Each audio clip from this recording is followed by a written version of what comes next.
क्या एक चुटकी जहर किसी के रिश्ते बदल सकती है? तो जानिए आरती की शुरू से अंत तक की कहानी, जो नफरत से शुरू हुई और ममता पर खत्म हुई। राधे राधे दोस्तों, आप सभी का आपके अपने चैनल डीके मंथन एआई में स्वागत है। तो दोस्तों, बहुत साल पहले की बात है। आरती नाम की एक युवती का विवाह हुआ और वह अपने पति और सास के साथ अपने ससुराल में रहने लगी। कुछ ही दिनों बाद आरती को आभास होने लगा कि उसकी सास के साथ उसकी पटरी नहीं बैठ रही है, क्योंकि सास पुराने ख्यालों की थी और आरती नए विचारों वाली। अब आरती और उसकी सास का आए दिन झगड़ा होने लगा। दिन बीते, महीने बीते, साल भी बीत गया, न तो सास टीका टिप्पणी करना छोड़ती और न ही आरती जवाब देना छोड़ती। हालात बद से बदतर होने लगे। आरती को अब अपनी सास से पूरी तरह नफरत हो चुकी थी। आरती के लिए उस समय स्थिति और बुरी हो जाती जब उसे भारतीय परंपराओं के अनुसार दूसरों के सामने अपनी सास को सम्मान देना पड़ता।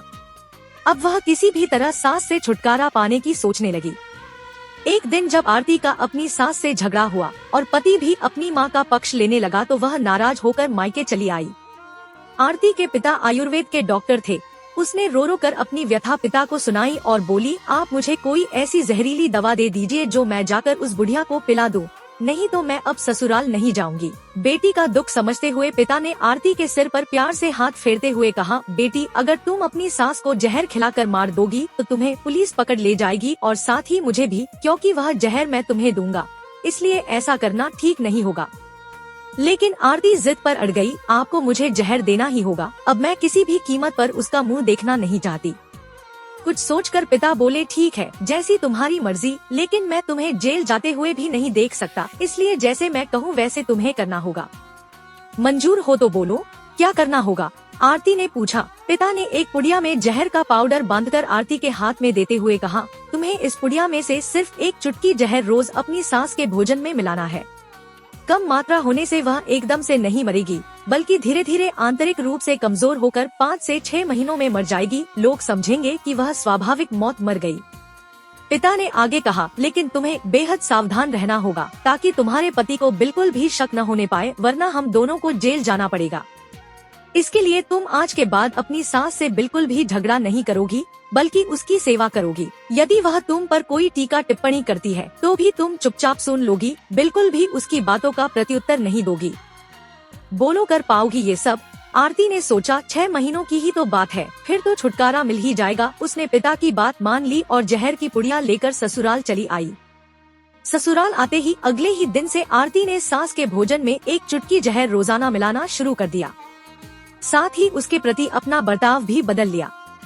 अब वह सास के किसी भी ताने का जवाब नहीं देती, बल्कि क्रोध को पीकर मुस्कुराते हुए सुन लेती।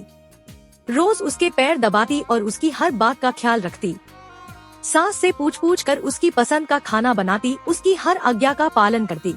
कुछ हफ्ते बीतते बीतते सास के स्वभाव में भी परिवर्तन आना शुरू हो गया। बहू की ओर से अपने तानों का प्रत्युत्तर न पाकर उसके ताने अब कम हो चले थे, बल्कि वह कभी कभी बहू की सेवा के बदले आशीष भी देने लगी थी। धीरे धीरे 4 महीने बीत गए।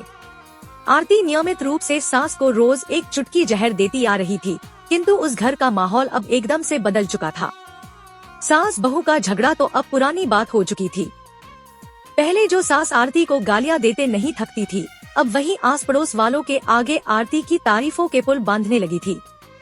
बहू को साथ बिठाकर खाना खिलाती और सोने से पहले भी जब तक बहू से 4 प्यार भरी बातें न कर ले, उसे नींद नहीं आती थी। 6ठा महीना आते आते आरती को लगने लगा कि उसकी सास उसे बिल्कुल अपनी बेटी की तरह मानने लगी है। उसे भी अपनी सास में माँ की छवि नजर आने लगी थी। जब वह सोचती कि उसके दिए जहर से उसकी सास कुछ ही दिनों में मर जाएगी तो वह परेशान हो जाती थी।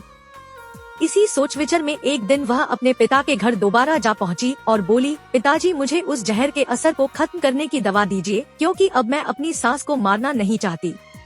वो बहुत अच्छी है और अब मैं उन्हें अपनी माँ की तरह चाहने लगी हूँ। पिता बोले, जहर? कैसा जहर?